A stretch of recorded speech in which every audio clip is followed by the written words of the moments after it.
Boleh Tapi kalau lah. misal, tampaknya tadi kelahiran 1996 seperti itu. Lebih enak Hmm, dipanggil apa ya? teman-teman biasanya panggil Irul sih. Irul, oke. Kak Irul, Iya boleh. oke. Mungkin Kak Irul kesibukannya apa nih? Apalagi sekarang kan pandemi nih Kak. Pasti memiliki kesibukan atau karena Kak Irul sendiri sudah lulus dari perkuliahan seperti itu. Oke. Sebelum itu audio saya jelas nggak ya, teman-teman? Mario, Gimana Kak? audio saya jelas nggak? Sangat jelas. On cam nggak sih ini? On cam Kak? On cam ya. Iya, Jelas juga. jelas. Oke. Oke.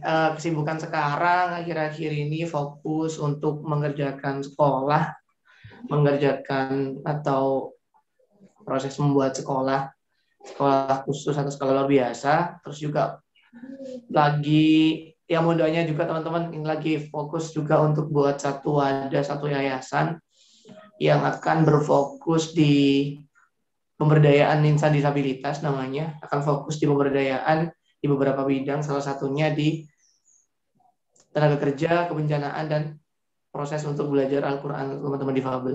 Itu sih, cuma itu fokusnya.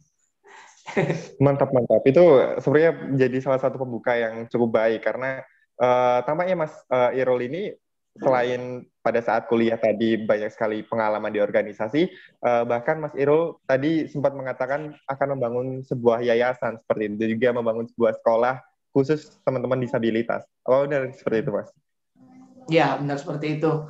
Ya, mohon apa ya, mumpung masih muda, mumpung masih belum tua-tua amat sih ya, belum tua-tua amat, mumpung masih muda, mumpung masih banyak rekanan, banyak partner, banyak relasi, ya kita manfaatkan atau kita bagaimana bareng-bareng untuk membuat satu wadah kebermanfaatan bersama sih. Benar, ini salah satu langkah yang baik untuk sesuatu yang juga bermanfaat bagi orang banyak, khususnya teman-teman dari disabilitas. Pun Kak Irul, tadi Ya, di kurikulum VT sempat ada salah satu yang bikin teman-teman mungkin bertanya-tanya mengenai Pertuni atau Persatuan apa tadi? Persatuan Tuna tunanetra Indonesia. Netra Indonesia. Dan ini Kak Irun juga menjadi salah satu anggota di dalamnya. Mungkin bisa nih kayak sharing seperti itu, apa saja sih kegiatan yang di sana, terus kenapa kok banyak sekali kegiatan-kegiatan yang dilakukan di sana, seperti apa Kak? Baik, terima kasih teman-teman. Assalamualaikum warahmatullahi wabarakatuh. Selamat pagi. Salam sejahtera untuk kita semua. Om Swastiastu, Namo Buddhaya, salam kebajikan, salam sehat untuk semuanya. Yang paling utama dan yang paling pertama, saya ucapkan teman-teman terima kasih dan selamat untuk teman-teman risetnya Gembita ya, teman-teman RPK-nya Gembita udah melaksanakan satu diskusi yang menurut saya baik, cukup menarik. Diskusi, tapi nggak tahu menariknya saya apa gitu, sehingga teman-teman datangin saya gitu kan. Semoga saya bisa jadi kawan sharingnya teman-teman semuanya pagi hari ini. Dan tadi moderator atau tadi Mario udah tanya, Pertuni itu apa sih? Gitu. Jadi Pertuni itu suatu organisasi masyarakat yang dia ada strukturalnya mulai pusat hingga cabang. Jadi di pusat di Jakarta, di daerah, terus di cabang.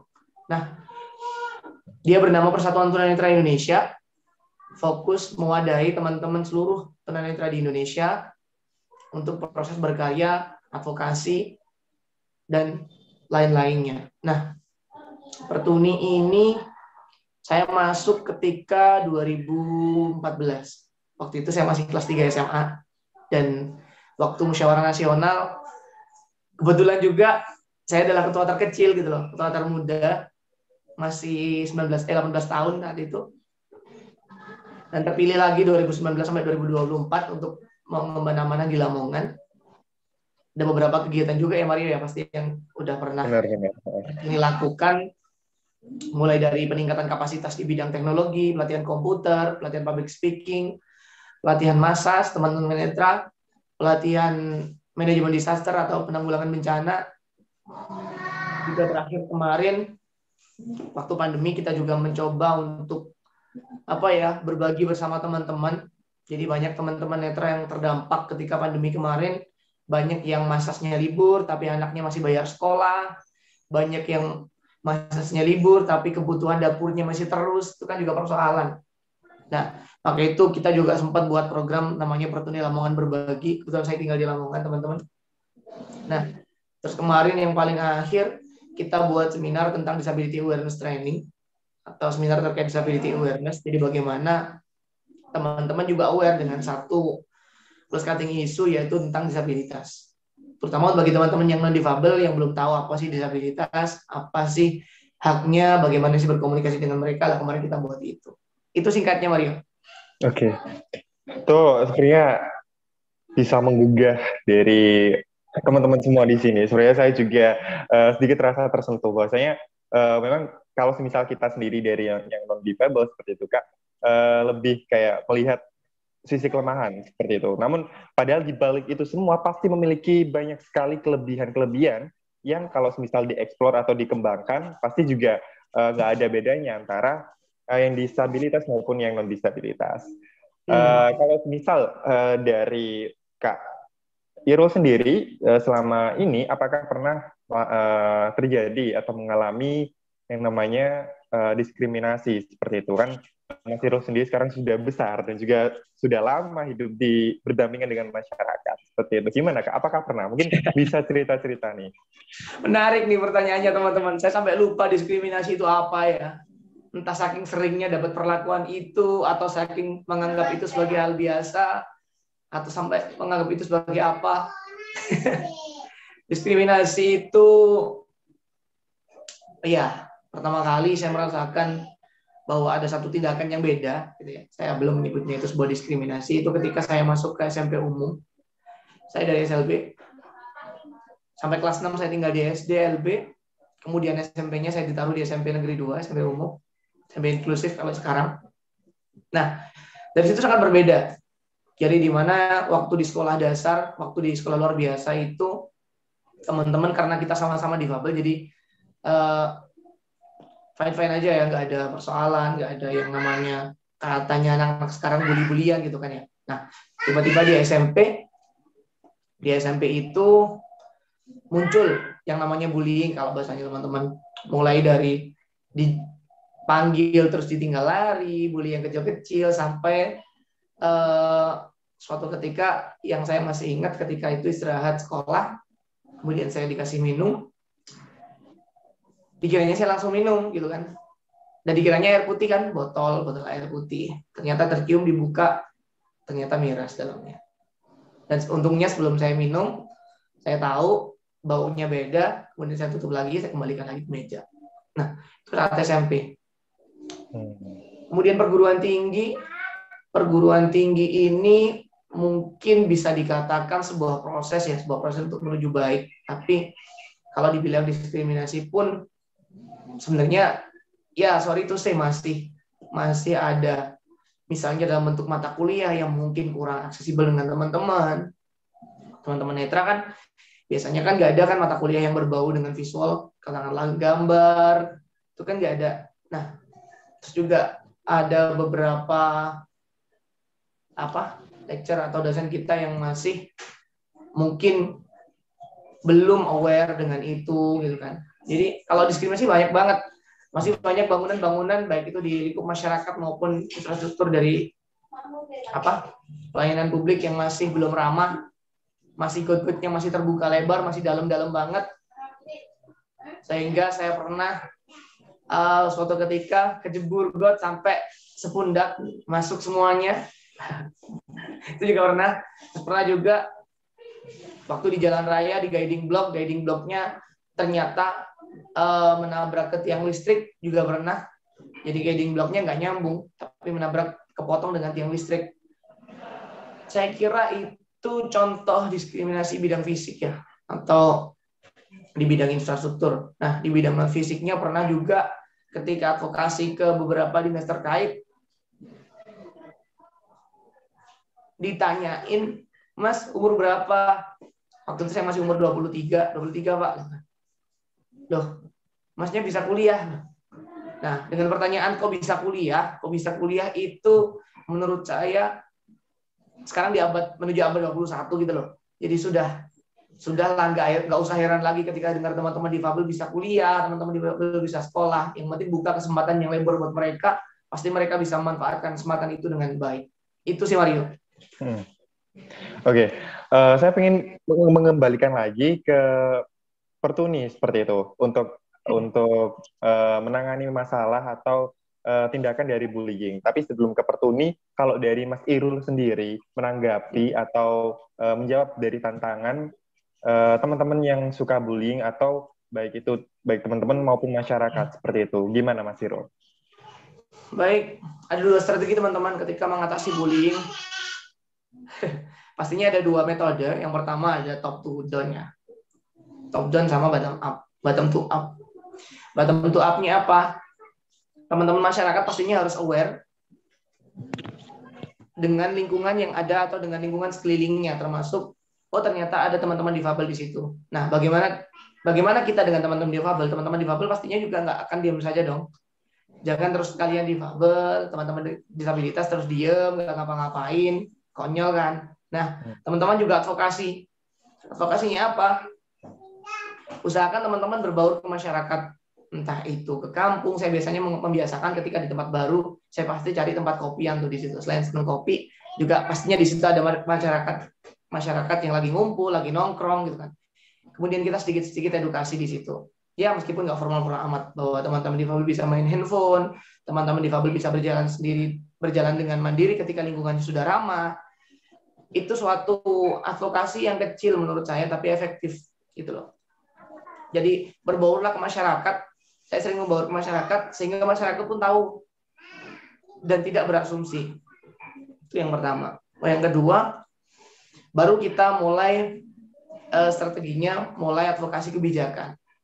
Terlibat di dalam proses pembuatan kebijakan, di dalam perencanaan kebijakan. Katakanlah kalau di tingkat perguruan tinggi ya ketika ada persiapan mau pemilu raya, jangan diam aja dong teman-teman difabel gitu kan. Apa sih idealnya atau bagaimana sih regulasi yang mengatur untuk penyelenggaraan pemilihan umum di tingkat atau untuk penyandang disabilitas kan ada. Nah, kalau misal di tingkat desa ya terlibat di dalam musrembangdes atau musyawarah perencanaan pembangunan desa, terlibat di dalam kegiatan-kegiatan desa Karang Taruna. Itu suatu contoh praktis dan simpel sih untuk dilakukan. Dan baru nanti ketika memang teman-teman sudah di ranah yang lebih tinggi, ya balik lagi advokasi aja di skup yang lebih tinggi. Di pemerintahan, membuat buku-buku tentang bagaimana panduan terkait berinteraksi dengan teman-teman difabel atau apapun. Dan jangan takut, karena teman-teman pasti punya passion masing-masing. Nah, ketika teman-teman dengan pekerjaan masing-masing, dengan kesibukan masing-masing, selipilah advokasi, selipilah di situ sosialisasi kecil, edukasi kecil, bagaimana masyarakat yang ada di sekitar kita bisa ramah dengan kita. Itu sih. Oke, mungkin itu berarti berasa selama ini Mas Irul juga melakukan hal-hal untuk menjawab atau menanggapi itu seperti itu ya. Tapi kalau misal Kak Irul sendiri kan sudah bergabung di Pertuni. Nah, di Pertuni ini gimana sih untuk bisa dibilang advokasinya untuk menangani atau juga bisa bercerita nih kegiatan apa saja yang dilakukan di Pertuni, khususnya untuk teman-teman disabilitas yang didiskriminasikan atau terkena bullying itu sendiri. Ya. Di Pertuni itu kita kemarin berusaha untuk memasukkan atau meyakinkan sekolah untuk bisa menerima teman-teman dengan disabilitas. Itu mereka yang sekolah di sekolah-sekolah inklusif. Karena banyak yang dari mereka berdalih bahwa sekarang belum ada fasilitas yang sesuai, belum ada fasilitas yang mumpuni, belum ada SDM yang cukup atau SDM yang mumpuni di bidang itu, di bidang difabel terutama. Nah, akhirnya kita meyakinkan, termasuk yang lagi kita siapkan ini, mengadvokasi mereka-mereka yang akan masuk ke perguruan tinggi, yang akan masuk ke perguruan tinggi lokal, dan saya di Lamongan mungkin. Jadi kita mulai advokasi ke salah satu perguruan tinggi yang ada di Lamongan, dan kita mulai meyakinkan bahwa teman-teman netra, berilah mereka kesempatan nanti pasti mereka akan memanfaatkan itu dengan baik. Contohnya kemarin yang saya coba lakukan, saya presentasi dengan menggunakan laptop. Saya presentasikan bagaimana cara kerja teman-teman netra dengan menggunakan gadgetnya atau dengan menggunakan laptopnya, sehingga dari pihak rektorat pun, oh berarti mereka aman ya Mas? Iya Pak, mereka aman. Asalkan kita juga harus edukasi, asalkan dari tenaga pengajar, dari tenaga pendidik juga support. Dalam artian udah tahu temannya netra, ya berarti soal-soal yang akan dikasihkan harus disediakan dalam bentuk file, bukan dalam bentuk kertas atau hard copy. Udah tahu ada teman-teman daksa yang mau masuk ke kampus, berarti kampus juga harus menyediakan atau kampus berusaha semaksimal mungkin untuk mempersiapkan bagaimana gedung-gedung itu bisa dapat tangga yang landai, bukan tangga berundang. Udah tahu teman-teman tuli yang akan masuk, berarti ada beberapa tempat yang diberikan running text gitu sih. Nah, yang dilakukan Pertuni itu kemarin terakhir kita sedang advokasi ke salah satu perguruan tinggi agar teman-teman difabel bisa masuk ke sana. Itu sih. Terus kita juga sempat, ikut berproses di dalam pembuatan atau di dalam public hearing Raperda Disabilitas Kabupaten Lamongan. Jadi kemarin ketika pandemi, Pertuni bersama-sama dengan organisasi lain yang ada di Kabupaten Lamongan juga sudah mulai berproses untuk atau mulai terlibat dalam penyusunan Raperda. Raperda itu ya rancangan peraturan daerah. Dan alhamdulillahnya sudah disahkan menjadi peraturan daerah Kabupaten Lamongan tentang penyandang disabilitas. Itu sih sedikit yang kami lakukan. Mantap, mantap. Jadi selain dari penanganan secara personal seperti itu juga melalui instansi, baik itu swasta maupun pemerintah, seperti itu Mas Irol. Benar banget, karena gini teman-teman ya, prinsipnya adalah jangan kita saling menunggu, atau tolonglah teman-teman jangan saling menunggu atau tunggu-menunggu. Siapa sih yang wajib melaksanakan ini? Pemerintah, katakanlah. Nungguin pemerintah? Ya pemerintah tugasnya banyak gitu loh.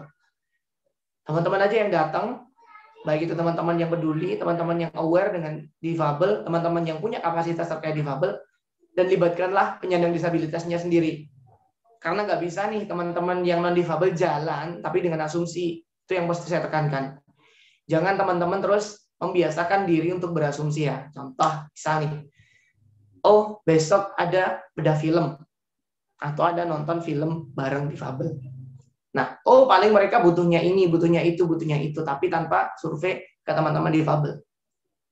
Tolong, mulai sekarang hindari itu, jangan berasumsi, libatkan mereka di dalam perencanaan apapun yang akan kalian buat, apapun yang kalian buat. Nah, yang berikutnya, jangan tunggu-menunggu. Nungguin pemerintah, mungkin pemerintah tugasnya banyak, dan sebelum pemerintah berasumsi, silahkan datangi mereka. Itu sih. Itu Mario. Oke.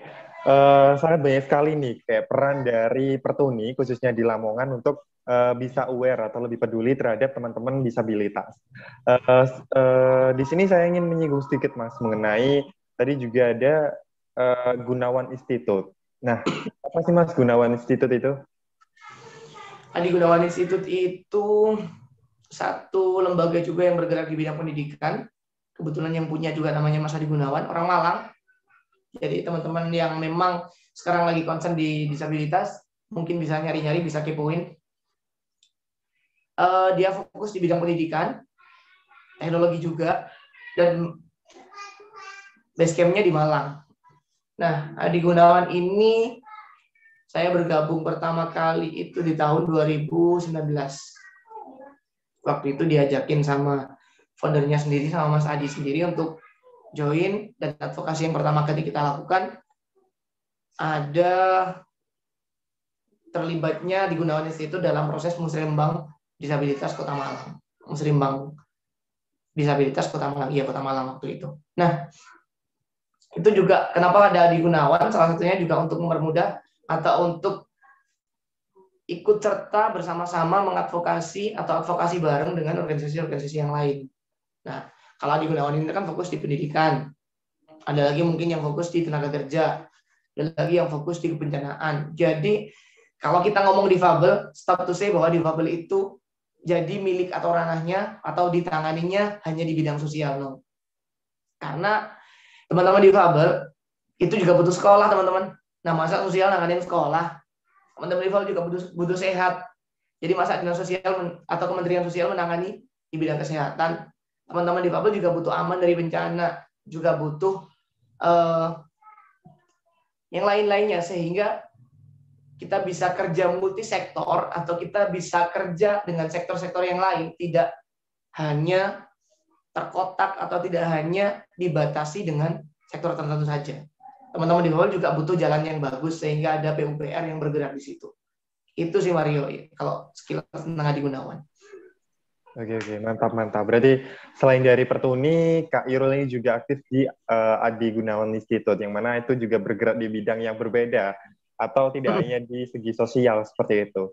Nah, Mas, kalau misal dari tadi kita sudah berbicara mengenai organisasi, pengalaman organisasi, dan juga organisasi yang telah dilaksanakan atau dilakukan oleh Mas Irul sendiri. Menurut Mas Irul nih, gimana sih Mas untuk membangun atau membentuk sebuah organisasi ini agar bisa berjalan dengan lancar? Atau bisa dibilang manajemen organisasi itu seperti apa sih, Mas? Waduh, mohon izin teman-teman, mungkin teman-teman ada yang lebih expert, para audiens ada yang lebih tahu, nanti boleh lah nambahin. Nah, kalau bagi saya suatu organisasi itu terbentuk kan, kalau dulu waktu zaman SMP kan bisa diumpamakan dengan ada kepala, ada tangan, ada kaki, kayak badan gitu kan. Nah, badan itu nanti kalau sudah memang organisasinya udah kick off, udah mulai, udah terbentuk, udah start untuk jalan, bagaimana komponen satu dengan komponen yang lain itu saling terkait gitu loh. Jadi nggak ada yang namanya apa sih ayel-ayelan tugas. Oh ini tugasmu, ini tugasku. Oh ini lu nggak tugasku. Oh ini lu nggak tugasnya ini. Tugasku lu cuma ini gitu kan. Memang sih organisasi harus punya job desk, harus punya satu yang fokus di bidang apa. Tapi nanti mungkin ketika itu sudah selesai, sudah terlaksanakan dengan baik, tolonglah support yang lainnya yang belum bisa menyelesaikan itu. Nah, jadi ada SDM. SDM itu bagaimana nanti mereka bisa saling bahu-membahu. Ada visi misi pasti ya, ngarahnya kemana sih organisasi, mau dibawa kemana sih mereka. Oh ternyata mau dibawa ke bidang A. Oh ternyata mau dibawa ke bidang B. Jangan sampai organisasinya visi misinya di bidang A tiba-tiba melenceng ke bidang Z. Konyol. Nah, terus juga ada tujuannya jelas, mau ngapain sih, terus juga terukurnya selama 5 tahun mau ada apa yang akan diwujudkan selama proses berorganisasi, selama 10 tahun katakanlah, rencana jangka menengah itu ada apa saja. Nah, ada program, terus juga kalau misalnya sudah agak besar atau sudah mulai ingin menata organisasi dengan baik, ada anggaran dasar yang ditaati. Nah, mahasiswa nih ya, saya nggak ngomong ke teman-teman yang mungkin yang sudah ekspor di bidangnya.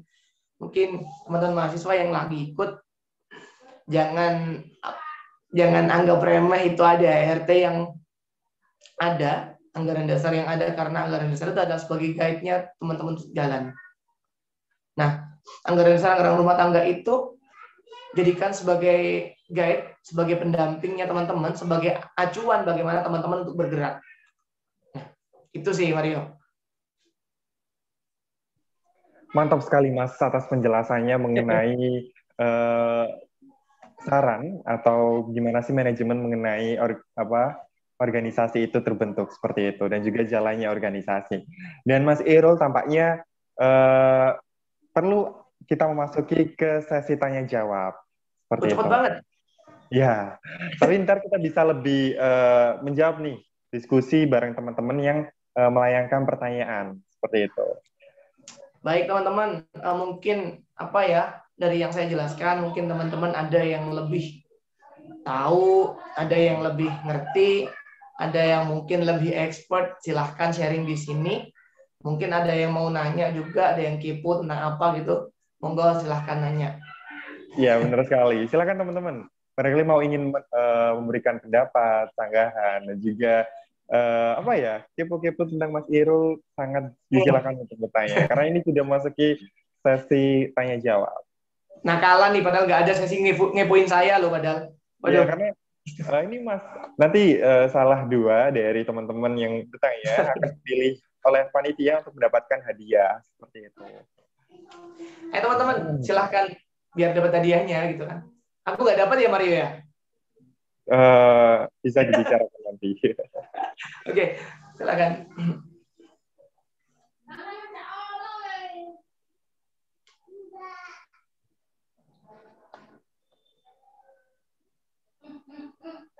Jadi untuk teknis bertanya teman-teman semua,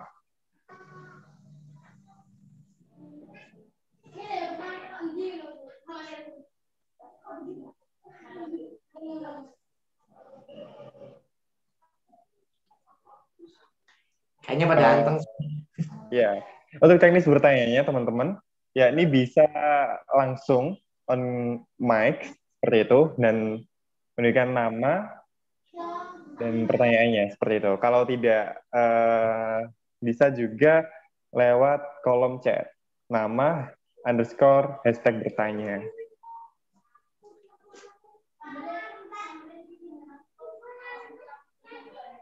Oke, kita masih menunggu untuk pertanyaannya.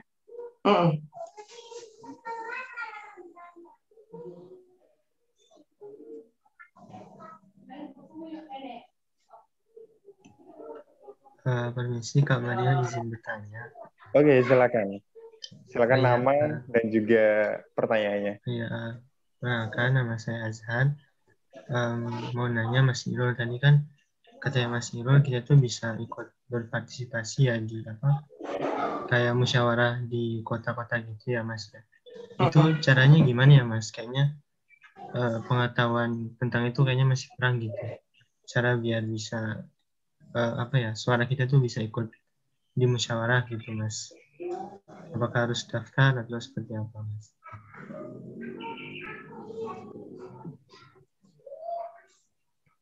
Langsung dijawab Mario? Iya, silakan Kak. Sudah Baik. tahu untuk poinnya yang ditanyakan?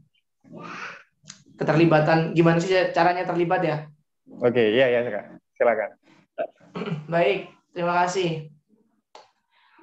Jauh sebelum saya terlibat di beberapa event atau beberapa kegiatan pemerintahan, saya cukup belajar banyak di yang sekarang jadi Gembita. Jadi 2016 dulu saya mendirikan bersama teman-teman sih pastinya. 2016 saya mendirikan yang namanya Studi Center and Service of Disability atau SCSD, Fakultas Ilmu Pendidikan Universitas Negeri Malang. Di situ saya cukup belajar banyak terkait isu disabilitas. Saya cukup belajar banyak bagaimana strategi advokasi untuk teman-teman difabel. Saya cukup belajar banyak terkait bagaimana bermitra dengan baik dengan lintas organisasi. Nah, ternyata ilmu itu kepake teman-teman. Ternyata ilmu itu kepakainya ketika saya udah lulus, ketika saya udah balik ke masyarakat, ketika saya udah ketika saya udah berpindah ke skup yang lebih besar. Ternyata ilmu-ilmu ketika di kuliah, ketika organisasi di kampus kepake. Bagaimana cara terlibat? Nah, cara terlibat adalah gimana kita juga paham alur birokrasi yang ada di dalam pemerintahan. Katakanlah mau terlibat ke musrembang, jangan salah tuh masuknya. Kalau mau terlibat ke musrembang karena rem itu perencanaan, jadi masuknya ke BPEDDA, Badan Perencanaan Daerah. Kalau di nasional Bapenas ya. Nah, berarti kita harus masuk ke sana, mengenalkan diri bahwa kita dari perwakilan apa, katakanlah ada anak, ada pemuda, ada perempuan, ada anak, ada disabilitas. Nah, apa yang akan kita bawa di dalam proses musrembang itu? Nah, jadi taati alur-alur itu, memang sih alurnya agak lumayan ribet. Tapi kalau kita bisa lampaui dengan baik, ujung-ujungnya akan enak gitu loh. Jadi jangan salah alur, jangan salah masuk kamar, jangan salah masuk ruangan. Katakanlah kita berbicara musrembang, berarti kita ke perencanaan. Kalau kita akan berbicara PKH, berarti kita masuk ke dinas sosial. Kayak kampus loh, kalau kita ngurus UKT, masa kita ke WR3? Kan nggak mungkin kan? Kalau kita mau mempersoalkan terkait akademik, masa kita ke WD2? Kan enggak kan ya. Jadi tolong pahami alurnya dengan betul. Terus juga ditata dari sebelum bertemu atau sebelum audiensi apa aja poin-poin yang akan dibicarakan. Nih, biasanya teman-teman masih ketika mau audiensi masih bingung ngambang apa sih yang mau dibahas ketika audiensi. Baik itu sama rektor maupun sama dekan maupun dengan siapapun. Tata poinnya dengan rapi. Kemudian nih, satu trik teman-teman. Mungkin saya dulu ketika di zaman kuliah masih juga suka nuntut ya. Suka nuntut ini, nuntut itu, nuntut ini dibilang nggak fair, dibilang nggak adil, dibilang nggak ramah gitu kan. Jangan suka nuntut teman-teman kalau sekarang. Ganti dengan berikan poin rekomendasi ke siapa yang kita datangi. Katakanlah kita mengadvokasi terkait banyaknya angka kemiskinan atau tingginya angka kemiskinan di satu tempat. Nah, jangan buru-buru kita nuntut, oh ini loh banyak kemiskinannya semakin tinggi, gimana nih? Jangan seperti itu. Tapi munculkanlah poin rekomendasi, munculkanlah beberapa ide, tuangkan apa yang menjadi ide kalian agar kemiskinan itu semakin turun. Contoh lagi pendidikan. Angka, kalau misalnya kita bilang pendidikan, kita ambil satu sampel, satu contoh, angka penduduk yang sekolah, katakanlah, atau angka penduduk yang sekolah rendah gitu kan ya. Jangan dibahas terus, kenapa sih kok nggak ada yang sekolah? Nggak sekolah itu kenapa sih kok gini? Gimana sih peran pemerintah? Boleh kita bahas itu di depan, tapi munculkan bagaimana sih caranya mereka agar bisa bersekolah. Bagaimana sih caranya agar mereka pandemi pun masih bisa bersekolah. Oh, ternyata kita nih bisa berperan dengan mengadakan relawan kampung atau apa gitu kan. Jadi munculkan rekomendasi-rekomendasi itu, jangan biasakan hanya hadirkan tuntutan di dalam satu audiensi. Itu sih. Oke, terima kasih Mas Irol atas jawabannya. Semoga bisa diterima nih sama Kak Azhar. Ada pertanyaan lagi Kak dari teman-teman melalui kolom chat. Dari saudari Khalifa, bertanya. Selamat pagi Kak, izin bertanya. Bagaimana cara kita, teman non-difabel, meyakinkan masyarakat agar bisa menerima dan melibatkan teman-teman difabel dalam kegiatan masyarakat? Nah, gimana nih Kak caranya Kak? Dalam kegiatan apa Mario? Dalam kegiatan masyarakat atau bermasyarakat, seperti itu. Oke, baik. Memang sih yang saya bilang di awal, ada beberapa strategi yang bisa kita terapkan. Yang pertama adalah bottom to up, atau strategi advokasi dari kita untuk masyarakat luas, atau dari kita, tadi bagaimana sih caranya? Yang pertama adalah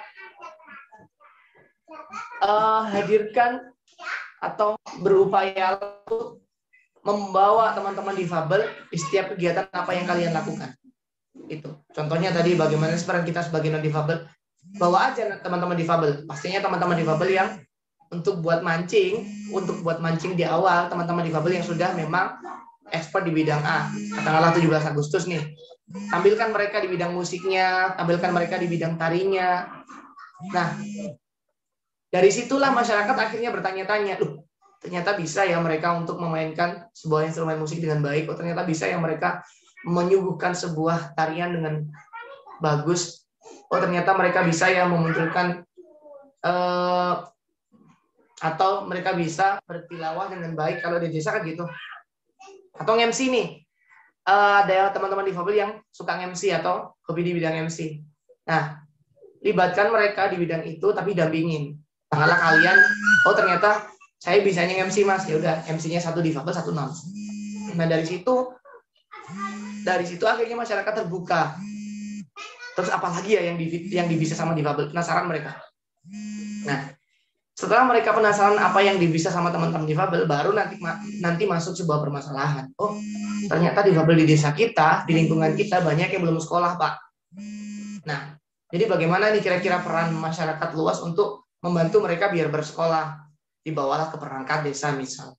Oh, ternyata di kampung ini atau di desa A, di Kabupaten A, ada beberapa sekolah yang bisa dimasuki oleh teman-teman difabel dan bisa dijadikan sebuah sekolah inklusif.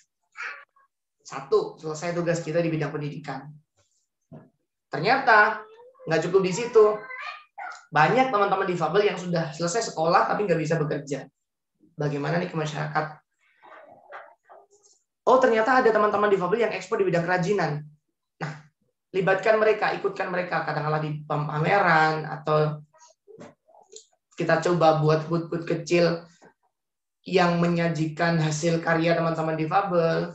Kalau di tingkat desa kan ada BUMDes, badan usaha milik desa. Kalau di kampus, bagaimana itu juga pasti ada beberapa spot-spot yang memang untuk berwirausaha. Nanti mungkin materi yang kedua yang lebih di bidang itu, gitu kan. Nah, itu juga libatkan mereka sehingga masyarakat pun atau sehingga lingkungan di sekitarnya tahu, oh ternyata mereka hasil kerajinannya cukup halus banget, cukup baik banget. Kalau lukisannya ternyata estetik sekali gitu kan. Nah, ada pameran lukisan, diikutkan. Pokoknya libatkan mereka di setiap kegiatan-kegiatan atau event yang teman-teman punya. Nah, terus berikutnya, ketika mereka sudah terlibat, kemudian tanyai mereka apa sih yang menjadi kendala sekarang, apa sih yang menjadi persoalan teman-teman yang menghambat ini usahanya berkembang, yang menghambat berkaryanya itu bisa berkembang lagi. Tanyai apa yang menjadi persoalan mereka dan cari solusi bersama. Jadi jangan hanya kalian yang berpikir, jangan hanya satu atau dua orang yang berpikir, tapi mari kita pikirkan bareng-bareng biar lebih enteng, biar lebih ringan, dan biar lebih banyak ide atau masukan-masukan yang bisa kita lakukan. Itu. Oke. Ini ada satu pertanyaan lagi, Kak. Tapi semoga dari pertanyaan sebelumnya bisa terjawab ya untuk saudari apa tadi, Koiro. Halo, ya. Dari saudari Kolifa tadi, semoga jawaban dari Mas Irul dapat terjawab seperti itu. Nah, ada satu pertanyaan lagi nih, Kak. Ini pertanyaan terakhir nih, dari Kak Febri Bayu. Selamat pagi narasumber atau Kak Irul. Bagaimana keterlibatan organisasi disabilitas lokal dalam memperjuangkan hak teman disabilitas dalam persamaan mengenyam pendidikan? Nah, ini lebih ke arah ke pendidikannya nih, Mas. Kalau misal tadi kan mungkin yang dimaksud di sini organisasi yang lokal ini contohnya kayak Pertuni tadi, Kak. Sorry Mario ya, kayaknya kemencet nih, sebentar. Suaranya kecil banget. Bentar. Mohon izin pakai headset teman-teman ya, biar lebih. Siap. Oke, apa Kak Irul sudah bisa mendengar suara saya? Wait. Enggak, Pak. Dari device saya kayaknya. Oke, silakan. Tanya lagi. Udah. Oke. Saya ulang lagi, apakah Kak Irul sudah mendengar suara saya? Mantap. Oke. Kita beralih ke pertanyaan selanjutnya nih, Kak. Atau pertanyaan terakhir nih. Dari Kak Febri Bayu. Kak Febri Bayu bertanya, bagaimana keterlibatan organisasi disabilitas lokal dalam memperjuangkan hak teman-teman disabilitas dalam persamaan mengenyam pendidikan? Seperti contohnya ini PPDI, Organisasi Peduli Disabilitas dan lainnya. Ini bagaimana untuk memperjuangkan hak teman-teman disabilitas dalam persamaan mengenyam pendidikan? Gimana, Kak? Baik, pertanyaan yang cukup yang cukup asik, yang cukup menarik, yang cukup berat juga sebenarnya sih. Cuman mohon izin untuk berusaha menjawab ya. Jadi selama saya berkecimpung di dunia organisasi disabilitas tingkat lokal, kurang lebih sudah hampir 8 tahun, memang nampaknya masih banyak atau masih ada beberapa lembaga pendidikan, ada beberapa masyarakat atau ada beberapa akademisi yang memang belum aware dengan teman-teman difabel. Itu perlu kita akui. Yang pertama. Dan yang kedua, di sekeliling kita, di mana kita tinggal di organisasi itu, masih ada teman-teman difabel yang belum sekolah. Atau yang misalnya katakanlah udah sekolah ya cuman bisa menempuh di bidang SD doang, SMP-nya nggak bisa masuk. Nah, maka dari itu, yang sering saya lakukan, saya nggak akan mencontohkan apa-apa, tapi yang sering saya lakukan adalah membuat diskusi-diskusi atau seminar-seminar terkait pendidikan inklusif. Membuat seminar, misalnya katakanlah sekarang ada contoh regulasi baru terkait akomodasi yang layak, gitu kan ya. membedah peraturan presiden yang mengatur tentang akomodasi yang layak untuk teman-teman difabel di bidang pendidikan. Tuh. Nah, jadi sering-sering dibuat kegiatan atau sering-sering membuat event yang memang event itu adalah berguna atau berfungsi untuk menyetarakan teman-teman difabel di bidang pendidikan. Misal seminar, seminar pun jangan dinikmatin sendiri. Kita undang beberapa akademisi yang ada di lingkungan itu. Katakanlah kalau seminar di suatu desa berarti undang kepala sekolah di SD itu atau di SMP SMA yang ada. Ketika ada perguruan tinggi, boleh juga untuk dilibatkan, diundang, diajak duduk bersama atau mencari kesepakatan bersama yang intinya bagaimana teman-teman difabel pendidikannya bisa terpenuhi mulai SD hingga perguruan tinggi. Nah, terkadang teman-teman organisasi disabilitas nih masih ada yang keenakan atau suka menikmati kegiatannya untuk dirinya sendiri, untuk internalnya sendiri. Nah, kalau misalnya memang saran saya adalah jadikan kegiatan itu menjadi kegiatan yang bisa dinikmati oleh banyak orang. Katakanlah seminar pendidikan, berarti ya seminar pendidikan tidak hanya untuk teman-teman difabel, mungkin dalam rangka menyadarkan mereka pentingnya sekolah itu bagus, tetapi mereka juga harus melibatkan atau kita sebagai orang yang tinggal atau orang yang singgah di organisasi disabilitas, libatkanlah para akademisi yang ada di lingkungan sekitar. Agar mereka pun akhirnya juga ikut berpikir, oh ternyata lembaga pendidikan juga mempunyai kewajiban untuk memfasilitasi teman-teman difabel dalam bidang pendidikannya. Seperti itu, Maria.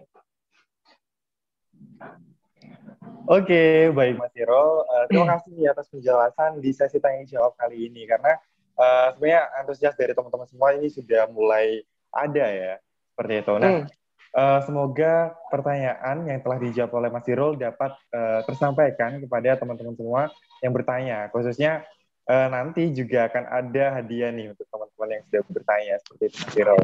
Nah, kita akan masuk ke sesi kedua nih, Mas Irol. Oleh sebab itu, saya ucapkan terima kasih banyak sekali lagi untuk Mas Irul telah memberikan penyampaian dan juga inspirasi untuk kita semua dalam talk show pagi hari ini. Mungkin itu dulu, Mas Irul. Mungkin ada sepatah dua kata untuk mengakhiri dari sesi pertama kali ini. Baik, terima kasih teman-teman yang sudah mendengarkan suara saya. Semoga tidak bosan. Yang apalagi yang sering ketemu, baik itu di luring maupun di daring.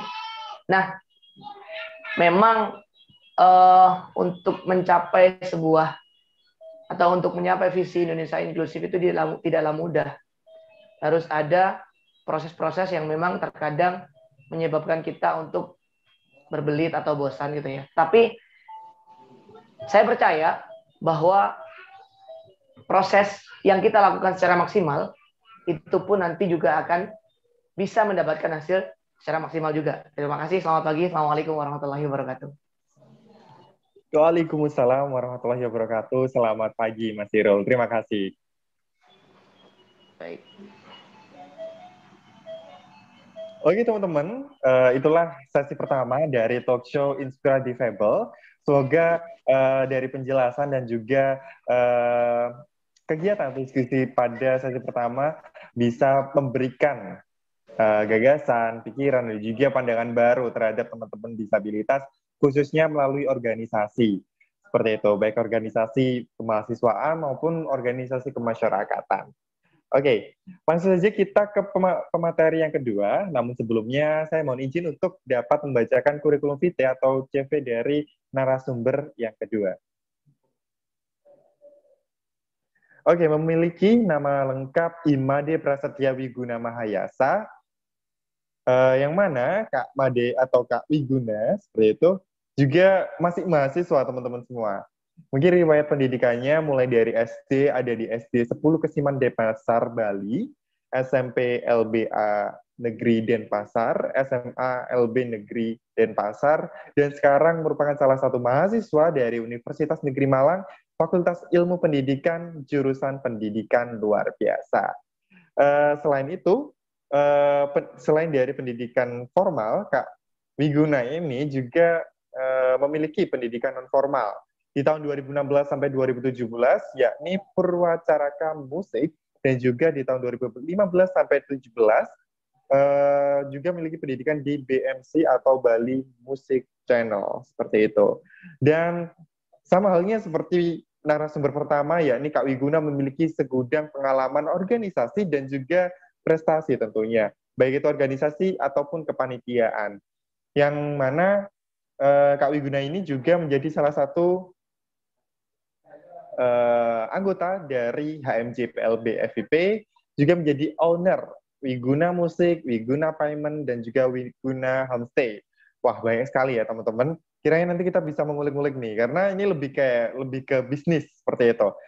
Kemudian di tahun 2020 sampai sekarang menjadi anggota dari UKM Opus 275, dan juga di 2001 hingga sekarang menjadi Wakil Ketua Umum UKM Gempita atau Gerakan Mahasiswa Peduli Inklusi dan Disabilitas. Selain itu, ada lagi prestasi yang ditorehkan oleh Kak Wiguna, mulai dari 10 besar pianis terbaik FLS 2N nasional, kemudian 2016 menjadi 10 besar pianis terbaik FLS 2N nasional juga, dan peraih medali perak Peparnas cabang tolak peluru di Bandung, seperti itu. Kemudian di tahun 2017 juga peraih medali perunggu Kejurnas cabang tolak peluru, peraih medali perak kelas 70 kg judo nasional, dan juga peraih 7 nasional musikalisasi puisi Balai Bahasa Jakarta, dan menjadi juara 1 lomba menulis kreatif nasional di Riau.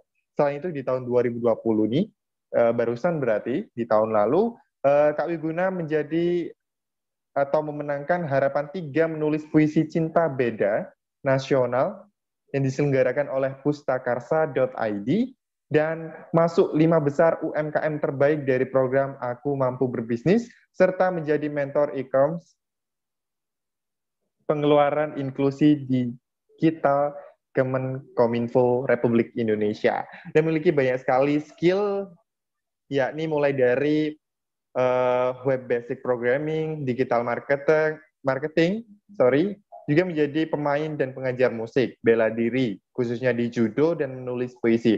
Selain itu, memiliki bisnis yang sudah disebutkan, mulai dari bisnis Wiguna Payment, Wiguna Musik, dan Wiguna Homestay, yang mana kita nanti akan bertanya-tanya nih, gimana sih Kak Wiguna bisa melancarkan atau menjalankan bisnis ini, seperti itu. Oke, itulah penyampaian dari kurikulum vitae dari Kak Imade Prasetya Wiguna Mahayasa. Saya akan menyapa narasumber kita pada pagi hari ini. Selamat pagi. Halo, selamat pagi Mario. Selamat pagi semuanya. Halo, ini sebelumnya mungkin sama ya, kita boleh panggil siapa nih? Apakah Kak Made, Kak Prasetya, atau Kak Wiguna, atau karena sama-sama masih mahasiswa seperti itu? Ya, panggil Wiguna aja mungkin ya. Ya. Oke, baik. Saya akan panggil Kak Wiguna seperti itu. Lalu untuk Kak Wiguna sendiri, Kak, kan sekarang ini masa pandemi. Untuk kegiatan selain dari perkuliahan nih, Kak, apa saja yang dilakukan dari Kak Wiguna? Oke, ya. Jadi sekarang ini lagi pandemi. Jadi saya memiliki beberapa kegiatan yang cukup padat juga. Di sini kebetulan saya juga yang pertama pastinya rutinitasnya di bisnis ya, mengembangkan bisnis. Yang pertama itu yang sudah disebutkan oleh Mario tadi, Wiguna Payment, kemudian Wiguna Music. Karena Wiguna Payment ini kemarin juga dapat bantuan modal dari femalepreneur.id sebagai salah satu UMKM terbaik. Jadi di sini saya mengembangkan strategis untuk 1 tahun ke depan untuk membesarkan bisnis ini. Kemudian untuk Wiguna Music, saya sekarang juga masih mengajar, di mana di sini saya membuka cabang baru di Malang dan juga di Bali. Itu saya mencoba untuk memberdayakan teman-teman difabel. Jadi lagi mencari strategi juga untuk bagaimana mengcover mereka itu supaya bisa mengajar di bawah naungan brand Wiguna Music ini. Kemudian selain itu, saya tetap berorganisasi, di mana kemarin terakhir ikut kepanitiaan dari Manajemen Inovasi Universitas Negeri Malang.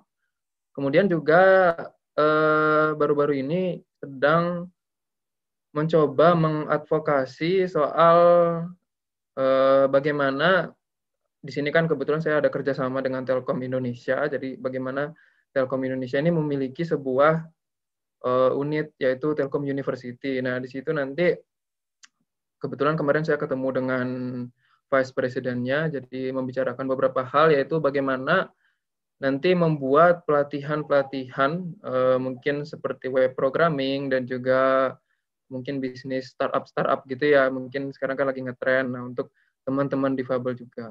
Jadi sementara ini gitu sih rutinitasnya. Oke, sebenarnya meskipun pandemi, Kak Wiguna ini tetap produktif seperti itu. Oke, kita langsung saja nih Kak, membahas mengenai bisnis dari Kak Wiguna, karena mungkin ini sangat menginspirasi sekali. Bagaimana sih Kak Wiguna bisa menjalankan berbagai bisnis ini? Tentunya pasti sulit karena yang namanya berbisnis, kalau semisal harus berani untuk mengambil resiko, yang nantinya kalau semisal ada rugi, ataupun nantinya juga akan ada kendala dan juga tantangan-tantangan yang begitu banyak atau begitu besar seperti itu. Tapi sebelum mengarah ke sana nih Kak, saya ingin tanya mengenai siapa sih Kak yang menjadi salah satu alasan kenapa Kak Wiguna berani untuk menjalankan bisnis ini, dan juga tentunya mungkin seseorang yang bisa memberikan dorongan juga. Oke. Mungkin kalau dorongan ini sih tentu saja yang pertama dari keluarga, dari ibu tercinta, kemudian dari saudara juga, dari kakak sendiri. Kebetulan juga ayah saya udah nggak ada, jadi di sini selain ibu saya kan sebenarnya kalau dibilang itu support dari orang tua tuh ya udah kamu jalani aja, yang penting kamu itu memiliki keyakinan bahwa bisnismu itu nanti bisa sukses atau setidaknya bisa bermanfaat bagi diri sendiri dan syukur-syukur juga bagi orang lain. Nah, selain itu sih kalau dorongan juga saya melihat dari faktor eksternal itu kayak banyak ya sebenarnya difabel yang sudah sukses itu. Dari situ saya lihat sebenarnya itu kita itu punya potensi yang sangat banyak, tapi bagaimana caranya kita tuh bisa memanfaatkan potensi itu. Apalagi kemarin pandemi ya, banyak sektor ekonomi itu yang benar-benar terpuruk banget, tidak bisa menjalankan kembali bisnisnya. Jadi saya melihat apa sih kira-kira sesuatu yang bisa membuat saya termotivasi. Nah, saya banyak yang pertama tadi dari orang tua, kemudian yang kedua melihat pembisnis-pembisnis sukses lainnya, terutama teman-teman difabel. Nah, kemudian saya juga banyak baca-baca majalah-majalah ya tentang majalah online tentang bisnis gitu.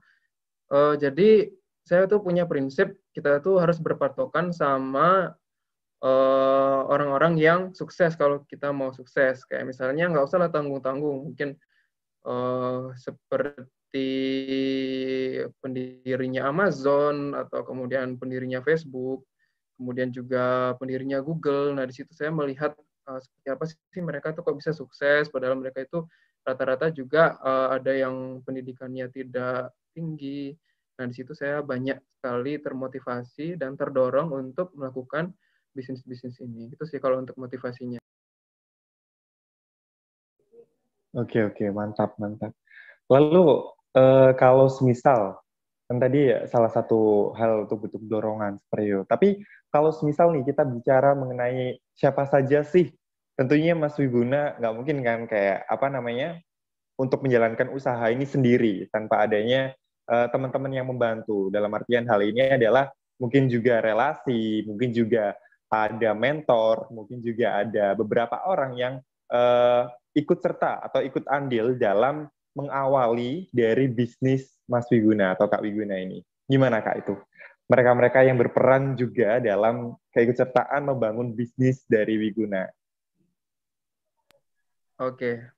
Ya, tentu saja di sini yang paling awal banget saya berterima kasih banyak ya kepada Deal Network dan juga Female.id. Kemarin itu mereka membuat sebuah program yang sangat luar biasa dan sudah sangat inklusi juga di situ programnya untuk teman-teman difabel. Ada JBI dan sebagainya macamnya. Di situ dari mentornya yang pertama membuka wawasan saya soal bisnis. Seperti apa sih kamu tuh bisnis itu supaya tidak hanya sekedar bisnis. Misalnya kita jualan buka warung gitu aja, tapi bagaimana warungmu itu bisa punya warung yang besar, punya cabang-cabang, kemudian punya karyawan dan sebagainya macamnya. Nah, di situ mentor dari Female.id sangat menginspirasi saya, dan juga kalau yang awal banget membantu itu sih terutama waktu Wiguna Payment ini ya. Jadi saya itu harus benar-benar memastikan dari mitra-mitra yang sudah terdaftar di sini tuh nyaman gitu. Jadi yang pertama itu saya tuh nggak punya siapa-siapa. Maksudnya karena orang-orang itu tidak mengerti ya soal bisnis ini. Masih keluarga saya pun juga kurang mengerti soal bagaimana sih cara menjalankannya. Nah, jadi yang awal itu benar-benar saya selain mentor, saya jalaninnya sendiri sih. Benar-benar sendiri dulu. Ada sih kemarin mungkin dibantu teman sesekali saja, tapi kan karena saya tidak bisa menjanjikan sesuatu, artinya baru merintis ya, tidak bisa menjanjikan sesuatu. Jadi nggak enak juga karena teman saya juga sambil kuliah juga, jadi nggak enak juga kalau mengambil waktunya dia terlalu banyak. Jadi otomatis saya harus mengeluarkan waktu yang ekstra. Saya bangun harus pagi-pagi, harus bangun subuh gitu jam 4 atau jam 5, kemudian saya harus tidur malamnya jam 12 untuk memastikan dari mitra, karena kalau Wiguna Payment ini kan kayak semacam mentor juga ya, mentor digital payment untuk UMKM kecil itu gimana mereka bisa membuka bisnis semacam apa namanya, loket pembayaran online di tempat mereka. Jadi mereka itu kebetulan waktu awal-awal itu udah ada misalnya 100-an yang menjadi mitra kami. Di situ tiap hari itu tentu saja mereka tuh ada pertanyaan, kemudian ada keluhan-keluhan, itu harus pas respon. Jadi harus benar-benar saya handle dengan cepat. Nah, tentu saja di situ saya memerlukan waktu yang ekstra dan juga pembagian apa namanya, waktu yang harus baik juga. Di sisi lain saya harus kuliah, mengerjakan tugas dan lain-lain. Nah, di sini mungkin untuk mengerjakan tugas, di sini juga ada secara tidak langsung ini ya, untuk membantu saya juga ada kemarin seseorang yang membantu. Jadi dari teman saya juga yang membantu untuk sedikit mengerjakan tugas saya ketika saya tidak benar-benar tidak bisa untuk multitasking di dua aktivitas tersebut. Jadi untuk awalnya sih saya itu di awal-awal tahun 2020 itu di bulan April, di mana awal bisnis saya itu berjalan, di situ saya sendiri, jadi 80% sendiri, kemudian sisanya dibantu oleh teman.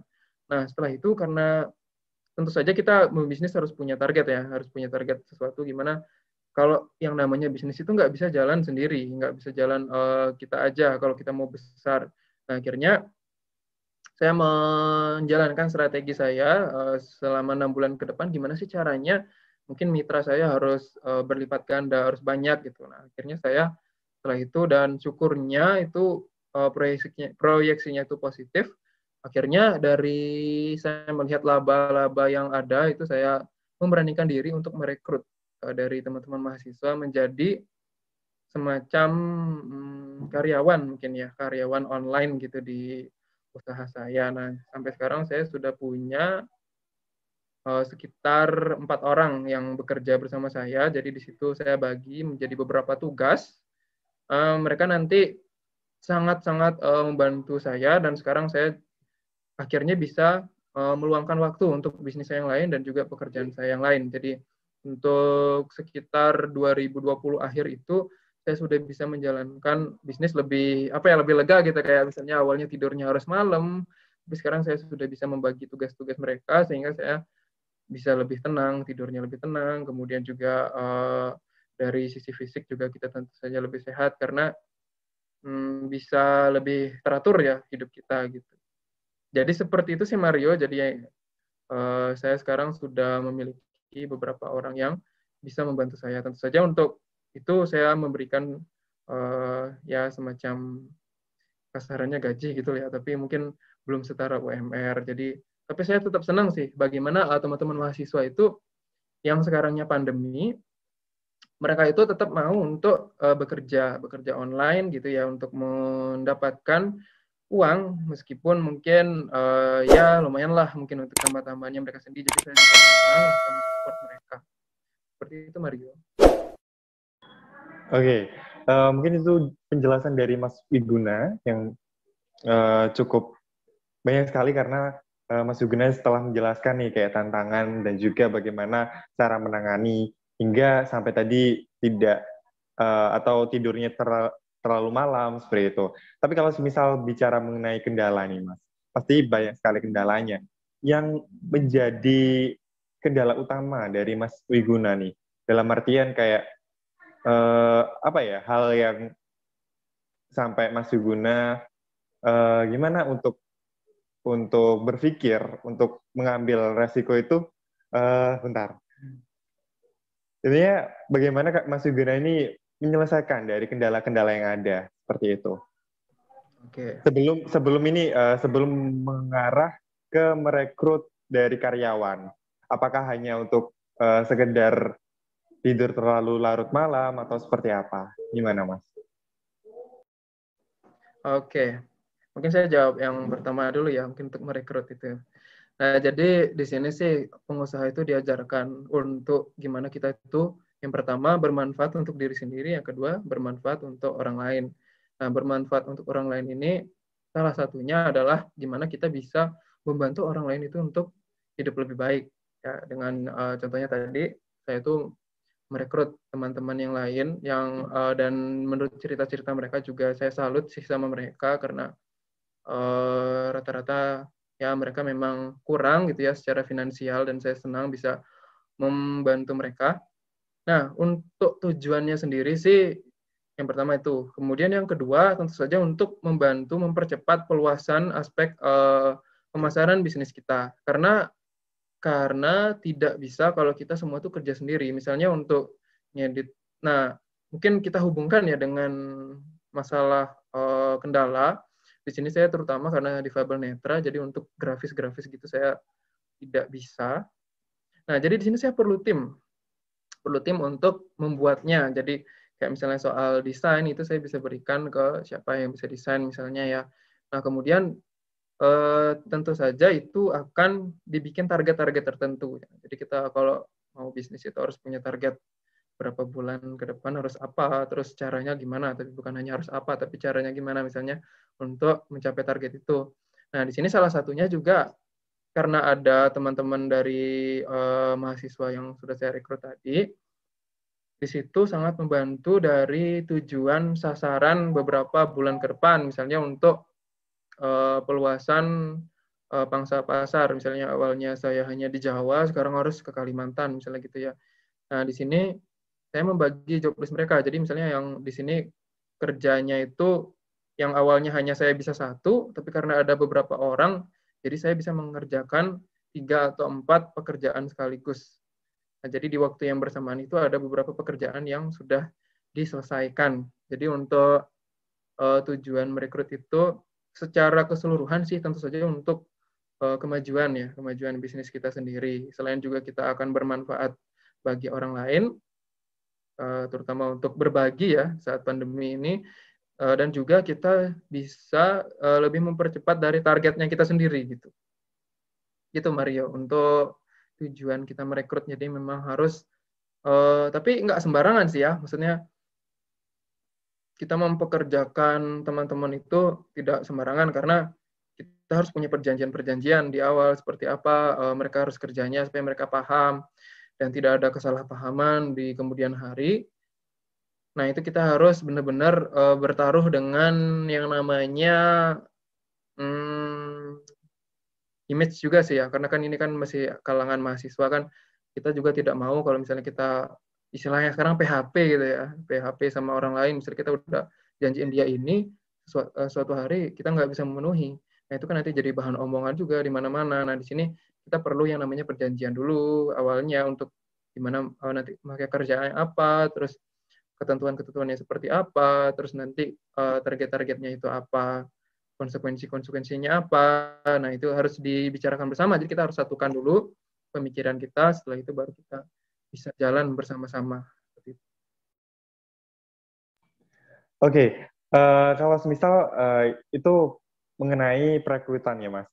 Kalau berbicara mengenai ini sudah jalan atau semisal bisnisnya Mas Wiwira kan sudah jalan beberapa bulan atau beberapa tahun seperti itu. Yang mana gimana sih Mas untuk memanajemen atau memanage bisnis ini seperti itu, baik dari Mas Wiwira sendiri maupun dari tim yang ada. Bagaimana Mas? Baik. Ya, jadi bisnis saya ini kebetulan baru Wiguna Payment-nya baru 1 tahun dari bulan April. Mungkin sudah 1 tahun lebih ya, 1 tahun lebih sedikit. Untuk memanage-nya itu, kita yang pertama harus berani keluar dari zona nyaman dulu. Yang sebelumnya kita misalnya nih suka main game, terus kita suka Twitteran gitu ya, biasanya banyak suka TikTokan, suka apa gitu, yang lain-lain suka rebahan. Nah, itu kita harus berani dulu keluar dari zona nyaman. Kita harus berani untuk istilahnya kita setiap hari itu harus mikir gitu. Harus mikir kira-kira hari ini apa yang harus kita jalankan, dan kita harus siap untuk meluangkan waktu kita. Misalnya tugas-tugas kuliah itu kita harus sudah benar-benar siap ya untuk kalau misalnya kita nggak bisa ngerjakan, kita juga harus siap minta bantuan sama orang lain. Jangan sampai tugasnya tidak dikerjakan. Nah, itu untuk karena saya sambil kuliah, saya kasih sedikit tips. Nah, yang pertama itu tadi, memanajemen waktu itu sangat penting banget. Misalnya, kita punya schedule ya, punya schedule, tidak usahlah ditulis. Kalau ditulis juga nggak apa-apa sih, tapi kalau saya sendiri sih nggak pernah nulis, tapi saya harus konsisten atau komitmen untuk menjalankan. Misalnya, sedetail mungkin ya kalau bisa. Jadi kita bangun pagi, bangun jam berapa, kalau bisa konsisten. Kemudian setelah kita bangun, kita ngapain. Misalnya untuk jangan lupakan soal kesehatan. Misalnya kita harus sarapan, kemudian kita harus olahraga. Nah, itu jangan lupakan soal kesehatan. Jangan melulu hanya misalnya memikirkan profit dan sebagainya macamnya. Kemudian kalau kita kuliah, nah syukurnya sekarang kuliah online, jadi saya cukup leluasa untuk manage waktu saya. Kalau seandainya nanti kuliah offline pun, karena saya sudah mulai skripsi ya, jadi mungkin masih bisa memanage. Cuman kalau memang ketemu dengan kuliah offline benar-benar ke kelas, nah itu saya belum pernah mengalami. Jadi mungkin strateginya sih, karena kalau kita sudah punya teman-teman yang sudah kita rekrut, jadi nanti kita membagi waktunya mereka saja seperti apa. Nah, saya kembali lagi ke rutinitas. Nah, kemudian kita harus punya yang namanya skala prioritas untuk diri kita sendiri. Nah, misalnya saya di sini kan selain berbisnis juga ikut aktivitas lain ya, kayak misalnya mengajar, terus juga saya kuliah, terus saya juga ada beberapa pertemuan mungkin dengan teman ataupun ada rapat-rapat. Sekarang saya lagi KKN dan sebagainya macamnya. Nah, kita bikin skala prioritas. Nah, yang pertama itu apa yang harus kita catat? Yang pertama itu adalah ketika sesuatu itu berjalan, kira-kira bisa nggak sih jalan tanpa kamu gitu. Misalnya, contohnya aja sekarang ya, sekarang Mario jadi moderator. Nah, Mario jadi moderator tentu saja nggak kemungkinan kecil ya acara ini akan lancar kalau Mario nggak ada misalnya gitu. Nah, jadi Mario harus memprioritaskan kegiatan ini, kegiatan yang hari ini. Di luar itu misalnya dia ada tugas kuliah, deadline-nya nanti malam. Nah, oke lah, setelah ini bisa dikerjakan. Nah, itu untuk skala prioritas. Jadi simpelnya itu kira-kira bisa nggak sih kegiatan itu berjalan tanpa ada kamu? Kalau jawabannya bisa, berarti oke, skip dulu. Terus yang nggak bisa itu didahulukan. Tapi kuncinya adalah harus benar-benar harus benar-benar langsung dilakukan, jangan ditunda. Nah, karena salah satu momok yang terbesar itu adalah menunda sesuatu. Misalnya hari ini kita free nih, cuman ada beberapa tugas saja gitu misalnya, dan ada beberapa deadline bisnis aja. Tapi karena saking free-nya kita jadi males, nanti aja lah, masih ada jam berapa gitu. Nah, tapi ini kalau kita melihat kekosongan dari hari itu sih oke sih, tapi kita jangan lupakan yang namanya urgenitas, atau ada sesuatu yang tiba-tiba gitu, misalnya tiba-tiba jelek ada ini, tiba-tiba jelek ada itu. Nah, kalau kita kayak gitu, kalau ada sesuatu yang tiba-tiba, itu akan membuat kita tidak bisa melakukan sesuatu dengan maksimal. Jadi jangan tunda-tunda, itu yang kedua ya, jangan tunda-tunda. Yang pertama itu susun schedule kamu, prioritas kamu, terus yang selanjutnya itu adalah jangan ditunda-tunda sesuatunya. Nah, kemudian mungkin saya lebih masuk spesifik ya ke bisnis ya. Nah, misalnya teman-teman ini mungkin ada beberapa yang sudah mencoba melaksanakan bisnis. Nah, yang namanya bisnis tentu saja ada risikonya. Tapi jangan buat itu sebagai ketakutan teman-teman untuk berbisnis. Tapi jangan juga buat itu sebagai alasan teman-teman itu asal-asalan berbisnis. Jadi bisnis itu ada risiko. Jangan teman-teman jadikan alasan untuk takut ya berbisnis. Tapi jangan juga teman-teman itu sembarangan. Mentang-mentang ada risiko, ya udahlah. Kalau gagal nanti toh juga ada risikonya. Nah, jangan juga seperti itu. Tapi yang pertama, teman-teman harus kenali dulu bisnis teman-teman itu apa sih. Terus kompetitor itu saingan teman-teman itu siapa. Terus rencananya teman-teman itu mau ngembanginnya itu kayak gimana. Misalnya kalau teman-teman punya bisnis apa yang sekarang misalnya makanan ya, misalnya ayam geprek gitu misalnya. Teman-teman punya bisnis ayam geprek nih. Nah, teman-teman harus analisis dulu. Jangan sampai teman-teman itu nggak ngerti. Misalnya bisnis ayam geprek itu apa gitu. Hanya asal jalanin aja, ya udahlah bisnis ayam geprek pasti untung gitu. Nah, nggak boleh kayak gitu. Meskipun banyak yang bisnis ayam geprek, tapi mereka pasti ngerti. Kalau mereka nggak ngerti, hanya beberapa minggu aja dijamin pasti tutup. Nah, jadi harus teman-teman kenali bisnis ayam geprek itu dari modalnya berapa, terus cara ngambil untungnya gimana. Kalau bisa juga yang namanya bisnis ayam geprek kan itu soal masakan ya. Jadi kalau bisa juga bisa masak misalnya. Kalau teman-teman mempekerjakan orang itu karena nanti meskipun teman-teman punya karyawan, tapi teman-teman harus punya namanya kontrol kualitas ya. Kalau teman-teman nggak bisa masak, terus karyawannya teman-teman itu nanti kerjanya salah-salan, teman-teman juga nggak bisa ngarahin. Nah, itu kan juga susah juga nanti. Jadi, teman-teman harus kenal dulu dengan bisnis teman-teman dan juga punya setidaknya skill basic lah. Basically aja lah untuk sekedar bisa masak aja lah, misalnya untuk contoh bisnis ayam geprek tadi ya. Nah, kemudian setelah itu fokus aja dulu di tempat teman-teman baru keluar atau baru berkembang sekarang. Misalnya teman-teman bukanya di Malang, misalnya di kos-kosan gitu, nggak apa-apa. Buka aja di kos-kosan dulu. Kemudian fokuskan di situ gimana caranya pelanggan teman-teman itu bisa betah, misalnya bikin tempat yang nyaman atau tempat yang unik, warna-warni misalnya, atau dengan ciri khas tertentu yang membedakan geprek teman-teman dengan geprek yang lainnya. Apalagi di Malang banyak banget warung-warung ya. Nah, sekarang kalau misalnya online, masukkanlah ke platform online, misalnya GoFood, GrabFood, gitu, Shopee Food, sekarang ada yang baru lagi. Jadi itu bisa ditelusuri lewat internet, gimana cara gabungnya, misalnya kayak gitu. Kemudian setelah itu, setelah emang benar-benar teman-teman yakin, jangan lupa untuk mendengarkan masukan-masukan dari pelanggan teman-teman. Jangan sampai gini, misalnya, sorry agak panjang ya, misalnya kita bisnis makanan kan yang paling banyak nih teman-teman yang bisnis makanan. Itu relatif kadang-kadang tuh gini, misalnya ada temannya nyicip, aduh rasanya nggak enak nih, atau misalnya gimana, nah, terus teman-teman tersinggung nih, orang aku aja enak kok dia nggak enak gitu. Nah, yang namanya makanan itu kan punya selera ya, seleranya tersendiri. Nah, kadang-kadang ada temannya teman-teman itu yang nggak suka, tapi jangan sampai itu jadikan alasan itu adalah seleranya dia. Tapi tanya juga nggak sukanya tuh apa, nah dicatat misalnya kurangnya ini kurangnya itu, nanti teman-teman perbaiki, harus tetap diperbaiki. Jadi biasanya kesalahan orang-orang bisnis makanan ini terlalu percaya diri dengan masakannya mereka sendiri, di lidahnya mereka enak, tapi yang beli kan bukan mereka kan, bukan kita kan yang makan kan, itu kan adalah pelanggan. Nah, jadi jangan lupakan soal itu. Jadi harus kita tetap terima apapun itu, sepedas apapun kritiknya, tapi kita harus dibenahi.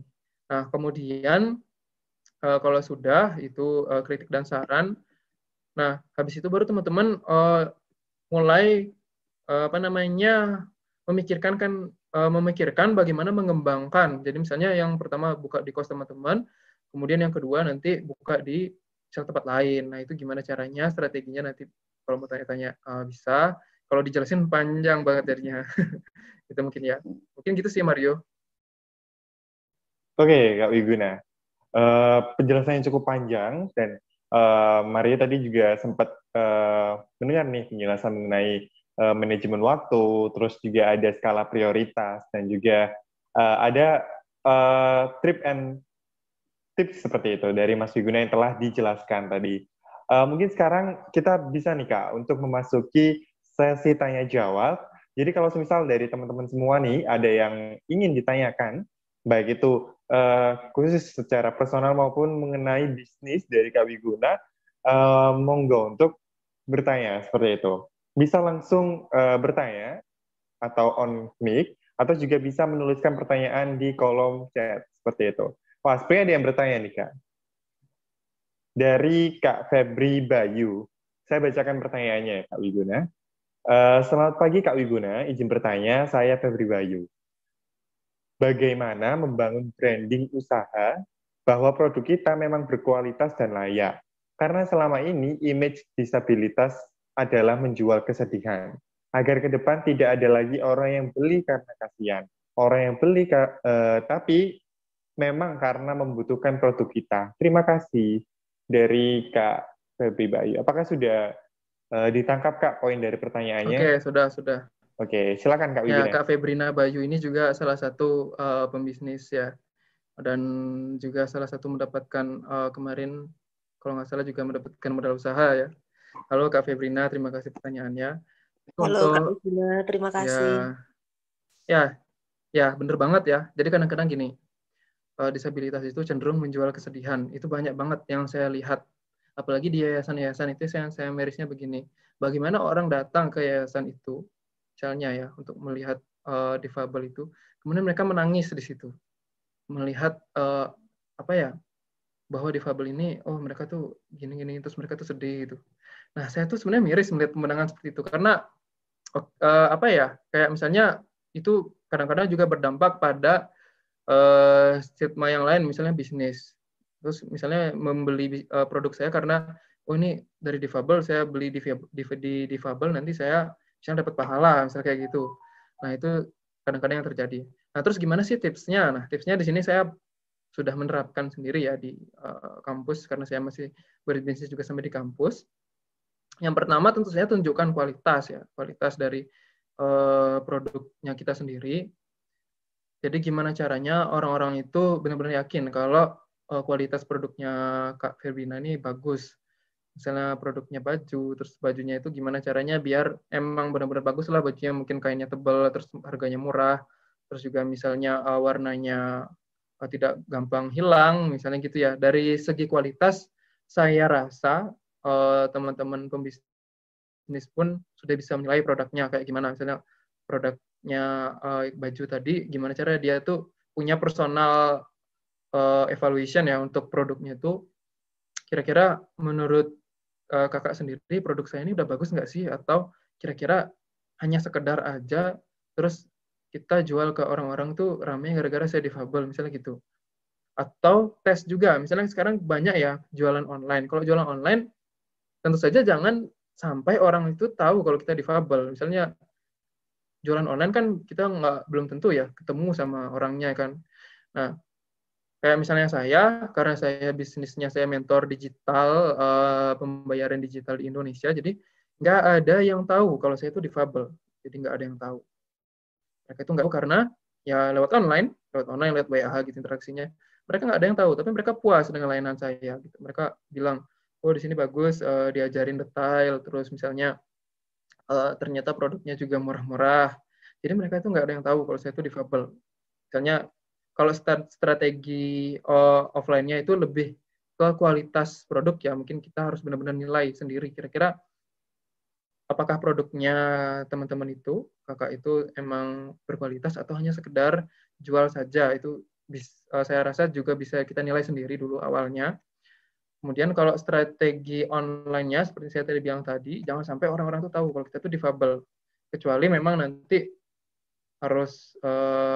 harus diketahui karena untuk memotivasi misalnya, oke lah nggak apa-apa misalnya. Jangan sampai sengaja gitu ya untuk memberitahu kalau kita itu difabel. Untuk menghindari hal-hal yang tadi saya katakan. Nah kemudian di sini, buatlah juga yang namanya, biasanya orang-orang bisnis itu hanya fokus soal keuntungan. Misalnya jualan baju, gimana caranya biar untungnya banyak. Biar untungnya banyak. Misalnya penjualannya banyak, untungnya banyak kan. Tapi jangan lupakan soal, kalau kita ngomong branding, berarti kita ngomong soal awareness, atau awareness itu soal pengetahuan orang tentang brand kita ya.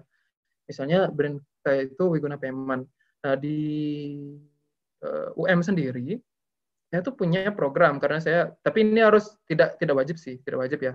Ini strategi saya sendiri ya. Misalnya brand awareness saya itu memberikan dana sponsor bagi teman-teman organisasi yang membuat proker. Meskipun nggak banyak, tapi misalnya logo kita ditaruh di situ, terus disebut di MC itu kan DMC, itu kan juga salah satu brand awareness atau pengetahuan, oh ternyata ini ada Wiguna Payment ini bergerak di bidang ini nih. Misalnya meskipun mereka itu nggak beli, tapi kalau kita berbicara soal branding, ini juga penting sih. Kayak gimana sih orang tuh tahu brand kita itu apa, terus entah mereka beli atau enggak, itu ya belakangan. Kayak contohnya, semua orang pasti tahu Samsung, tapi semua orang belum tentu pakai Samsung, kayak gitu ya. Mungkin seperti itu untuk brand awareness, untuk orang-orang bisa mengetahui produk kita. Mungkin secara gratis juga bisa menyebar brosur, mungkin nggak gratis ya, tetap bayar brosurnya. Atau menceritakan mungkin ke teman-teman yang lain, itu mungkin secara gratis. Tapi emang kita harus berani ngeluarin budget gitu untuk branding ini. Itu sih untuk strategi online-nya. Mungkin saya nambahin sedikit ya tentang offline.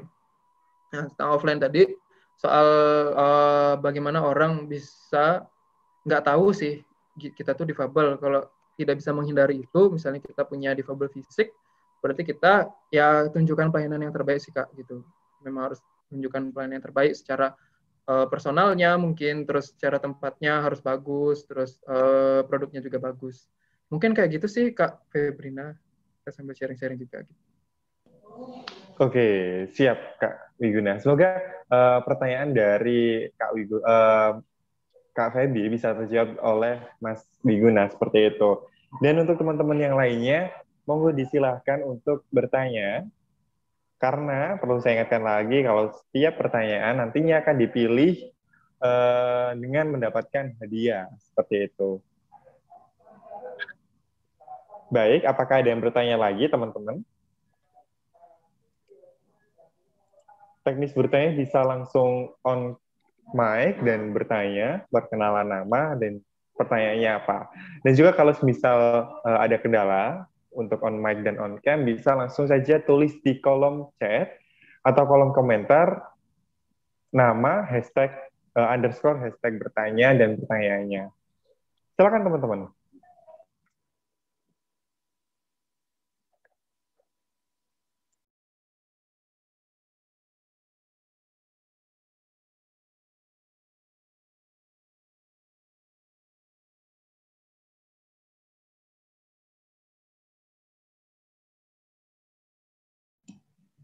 Oh iya, permisi, aku mau nanya lagi, Manyo. Oke, silakan. Silakan perkenalan terlebih dahulu lagi. Iya, perkenalkan saya Azhar. Permisi Mas Guna mau bertanya. Kan yang jualan, yang berbisnis yang sama kayak Mas Guna, kayak misalnya payment begini, online payment, itu kan banyak ya Mas ya, selain Mas Guna kan juga ada. Itu cara biar bisa apa ya Mas, bisa bersaing gitu Mas, bersaing sama mereka itu kira-kira gimana Mas caranya? Cara tetap bersaing gitu. Oke, terima kasih pertanyaannya. Nah, ini berlaku ya buat semua bisnis ya. Jadi ada namanya value atau nilai plus dari produk. Itu kita harus menentukan sejak awal sebelum kita jualan. Jadi ada yang namanya perencanaan, itu termasuk perencanaan bisnis ya. Jadi misalnya bisnis saya itu Wiguna Payment tadi ya. Gimana caranya sih kalau biar bisa bisnis saya itu berkembang atau tidak kalah saing dengan yang lainnya. Nah, di sini kita harus punya nilai plus. Kira-kira apa sih yang membedakan bisnis saya dengan bisnis yang lain? Tapi kebetulan mentor digital payment itu masih sedikit di Indonesia. Jadi tidak terkenal dan sebanyak ayam geprek misalnya ya, sudah menjamur di mana-mana. Nah, kalau strategi saya sendiri sih, yang pertama itu karena yang namanya mentor dan juga yang namanya reader itu punya yang namanya keterkaitan interaksi dengan mitranya. Nah, jadi kalau saya sih membangun interaksi sepersonal mungkin dengan setiap mitra saya. Contohnya sebut namanya.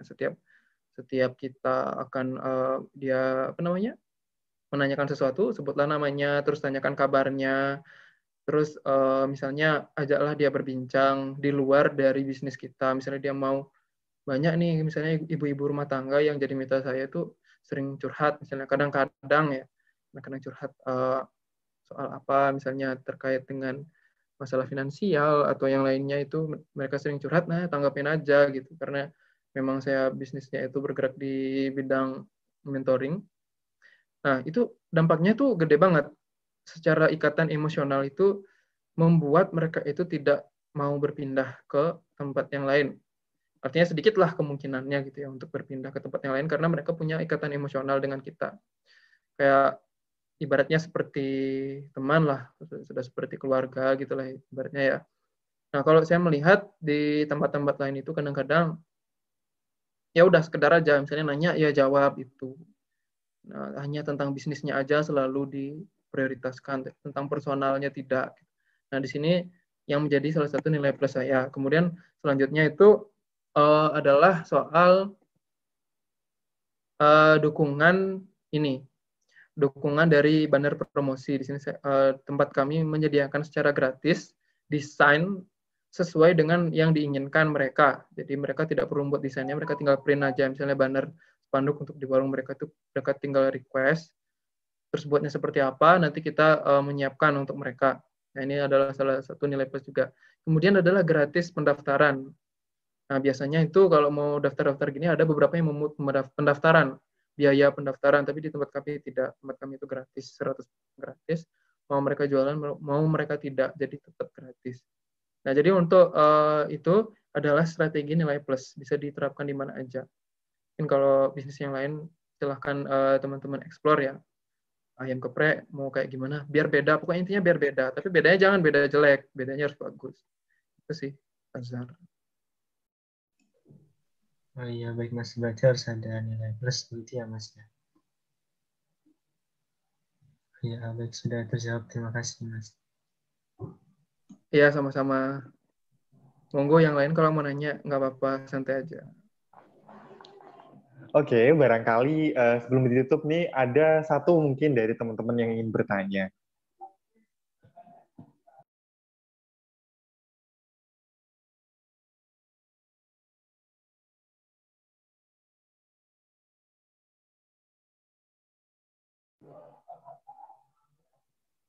Baik, kiranya untuk sesi tanya jawab kali ini mungkin bisa diakhiri, Mas Wiguna. Namun sebelum sesi kedua ini saya tutup, ada sepatah dua kata dari Kak Wiguna yang ingin disampaikan baik untuk teman-teman. Terima kasih. Gimana, Mas? Oke, terima kasih banyak Mario. Ya, sebelumnya di sini karena saya lebih ke bisnis, jadi teman-teman jangan takut berbisnis. Kembangkan ide-ide kalian. Kalau nggak punya ide, kalau kalian punya skill, misalnya soal desain, itu tuh bisa banget dibikin bisnis. Kemudian kalau nggak punya skill, lihat tren. Misalnya sekarang orang jualan apa, itu silahkan ikut jualan. Karena pandemi ini kita nggak tahu ya sampai kapan. Meskipun sudah ada vaksinasi dan lain-lain, kita tahu sendiri kalau penyebaran COVID itu masih ada. Jadi optimalkan, banyak belajar soal digital, bisnis-bisnis digital, gimana caranya teman-teman bisnis secara online, itu bisa banyak banget materinya di internet. Jadi teman-teman harus aktif, kreatif, dan harus berani keluar dari zona nyaman. Jangan hanya kita menunggu. Dan satu lagi yang benar-benar ingin saya tekankan ya teman-teman, banyak orang kuliah itu tujuannya untuk apa? Misalnya untuk kerja gitu. Kerja itu apa? Jadi karyawan misalnya ya. Nah, ini tuh udah banyak banget. Jadi mulailah perubahan dari diri teman-teman sendiri, bagaimana teman-teman bisa sebaliknya, teman-teman kuliah itu untuk mempekerjakan orang, untuk membuat kesejahteraan orang lain itu menjadi lebih baik. Itu akan sangat luar biasa dampaknya bagi teman-teman sendiri dan juga perekonomian Indonesia sendiri. Mungkin itu aja sih dari saya. Terima kasih banyak untuk UKM Gembita yang sudah membuat acara ini. Terima kasih, itu aja sih. Semangat semuanya. Oke, terima kasih kembali Mas Wiguna atas penjelasan dan juga pemaparan mengenai bisnis ataupun cara-cara Mas Wiguna membangun bisnis, baik itu Wiguna Payment dan lainnya. Oke, sekiranya untuk sesi kedua ini dapat kita akhiri. Namun sebelumnya, kurang enak kalau semisal kita tidak foto bersama. Kiranya buat teman-teman semua bisa on kamera untuk memasuki sesi foto bersama sebagai penutup dari rangkaian acara kegiatan talk show ini.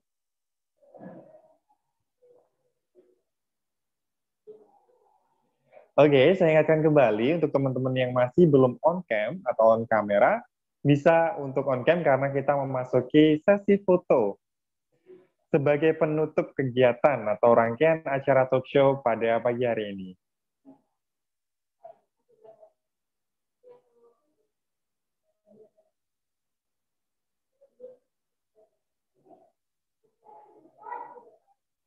Oke, kami masih menunggu buat teman-teman yang masih belum on cam.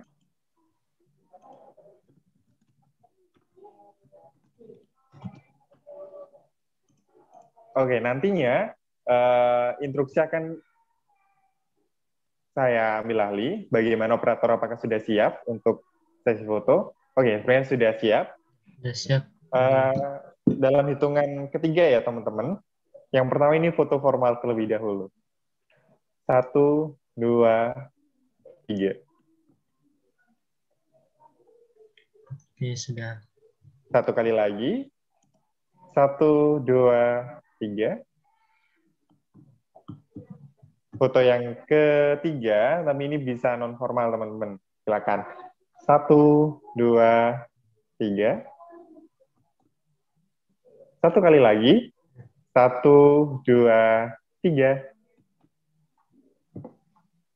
Oke, terima kasih teman-teman semua. Terima kasih untuk para narasumber pada pagi hari ini. Baik Mas Irul maupun Mas Wiguna yang telah memberikan pemaparan materi dan juga pemaparan tentang pengalaman. Baik itu seperti Mas Irul tadi pengalaman di organisasi yang begitu hebat. Dan juga Mas Wiguna tentang pengalamannya di dunia bisnis. Dan juga saya ingin menyampaikan terima kasih banyak buat teman-teman semua yang telah bergabung dalam talk show pada pagi hari ini. Semoga nantinya teman-teman bisa menginspirasi dan juga dapat menginspirasi banyak orang lagi setelah adanya talk show ini. Mungkin itu dulu kegiatan kita atau rangkaian acara dari talk show kali ini. Bisa saya akhiri. Kurang lebihnya mohon maaf. Wabillahi taufiq wal hidayah. Wassalamualaikum warahmatullahi wabarakatuh. Waalaikumsalam warahmatullahi wabarakatuh. Terima kasih, Mario. Terima kasih banyak teman-teman. Sama-sama, Mas Yu.